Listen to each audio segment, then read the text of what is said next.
انشاءاللہ روزے کے ٹوٹنے کے بارے میں یا نہ ٹوٹنے کے بارے میں چند مفید باتیں آپ کی خدمت میں انشاءاللہ عرض کریں گے۔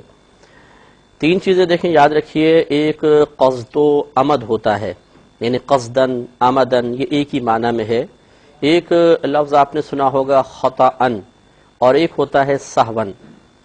اگر روزہ عمدن یا قصدن توڑا جائے تو روزہ ٹوٹ جائے گا۔ اسی طرح خطأن ہو یا جبرن ہو، اس صورت میں بھی روزہ ٹوٹ جایا کرتا ہے۔ اور تیسرا سہون ہوتا ہے، سہون میں روزہ کبھی نہیں ٹوٹتا۔ اب سوال یہ پیدا ہوتا ہے کہ قصد و عمد کس صورت میں متحقق ہوگا، ثابت ہوگا؟ یاد رکھیں، اگر 2 چیزیں پائی گئیں تو سمجھ لیجئے کہ کسی نے قصدن اور عمدن روزہ توڑا ہے۔ نمبر 1، اس کو روزہ یاد ہو۔ نمبر 2، روزہ توڑنے والا عمل جان بوجھ کر بغیر کسی کے مجبور کیے گئے کیا ہو، یعنی جان بوجھ کر کیا ہے، یاد بھی ہے روزہ، جان بوجھ کر عمل کیا، کسی نے مجبور بھی نہیں کیا۔ جیسے مثال کے طور پہ حالت روزہ میں گھر میں اکیلے ہیں، دودھ نکالا اور پی گئے، تو اب یہاں پر دیکھیں روزہ بھی یاد ہے، مثال کے طور پر اس کو یاد تھا، روزہ یاد ہے اور جان بوجھ کر دودھ پیا ہے، کسی نے مجبور بھی نہیں کیا، تو یہ قصدن اور عمدن روزہ توڑنا کہلائے گا اور اس سے روزہ ٹوٹ جائے گا۔ دوسرا درجہ ہوتا ہے خطاً یا اکراہن، آپ کہہ لیں کہ مجبوراً یا اکراہن کا درجہ، اس کو اکراہ کا درجہ کہتے ہیں۔ خطاً کا تو مطلب یہ ہے کہ اس میں ایک چیز ہوتی ہے، دوسری چیز نہیں، مطلب روزہ یاد ہوتا ہے لیکن روزہ توڑنے والا عمل انسان جان بوجھ کر نہیں کرتا ہے۔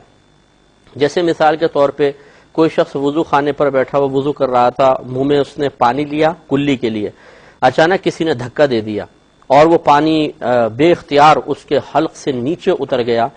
اب بالفرض اس کو روزہ یاد ہے، ہم یہ صورت بنا رہے ہیں روزہ یاد ہے، تو روزہ یاد ہے، ایک چیز تو پائے گئی، لیکن روزہ توڑنے والا عمل اس نے جان بوجھ کر نہیں کیا بلکہ کسی کے دھکے کی وجہ سے اندر گیا ہے۔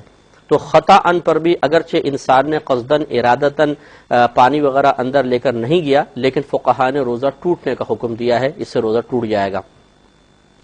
اسی کے ساتھ خطاً کے ساتھ اکراہ کی صورت ہوتی ہے۔ اکراہن روزہ ٹوٹنے کا مطلب یہ ہوتا ہے، یہ سمجھ لیں کہ اکراہ کا لفظی معنی ہوتا ہے مجبور کرنا، اور شرعی طور پہ اکراہ کا ثبوت اس وقت ہوگا، مجبور کرنے کا ثبوت اس وقت ہوگا کہ جب کوئی شخص ہمیں قتل کرنے کی یا کسی عضو کو ضائع کرنے کی یا زوال عزت کی صحیح دھمکی دے۔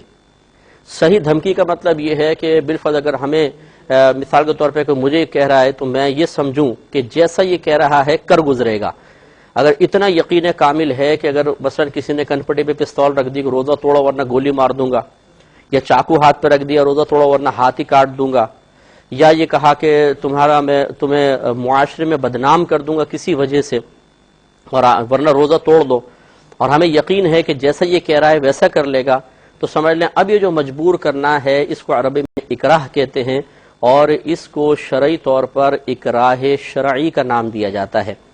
ایسی صورت میں اگر انسان روزہ توڑ دیتا ہے تب بھی روزہ ٹوٹ جائے گا۔ تو اب اور فرمائیں کہ یہاں پہ اگر انسان روزہ توڑ رہا ہے، روزہ اس کو یاد ہے، روزہ توڑنے والا عمل جان بوجھ کر بھی کر رہا ہے لیکن اپنی خوشی سے نہیں کر رہا ہے، کسی کے مجبور کرنے سے کر رہا ہے، لیکن اس اکراہ کی صورت میں بھی روزہ ٹوٹ ضرور جائے گا۔ معلوم ہوا کہ قصدن ہو، قصدن عمدن ہو، یا خطاً ہو یا اکراہن ہو، تینوں صورتوں میں روزہ ٹوٹ جاتا ہے۔ آخری صورت ہے سہون کی۔ سہو مطلب یا سہون یا نسیانن بھی کہتے ہیں اس کو، بھول کر روزہ توڑ دینا۔ اس میں ایک چیز ہوتی ہے کہ روزہ توڑنے والا عمل تو انسان جان بوجھ کر کرتا ہے لیکن اس کو روزہ یاد نہیں ہوتا۔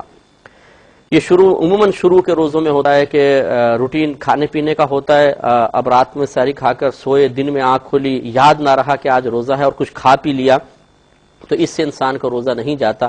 اس لیے کہ نبی کریم صلی اللہ علیہ وسلم نے اسی طرح ایک صحابی کا جب کیس آپ کی بارگاہ میں پیش کیا گیا تو آپ نے ارشاد فرمایا کہ انہیں کہو کہ وہ روزہ پورا کر لیں، اس لیے کہ اسے اللہ تبارک و تعالی نے کھلایا پلایا ہے۔ تو معلوم ہوا کہ سہون سے روزہ نہیں ٹوٹتا۔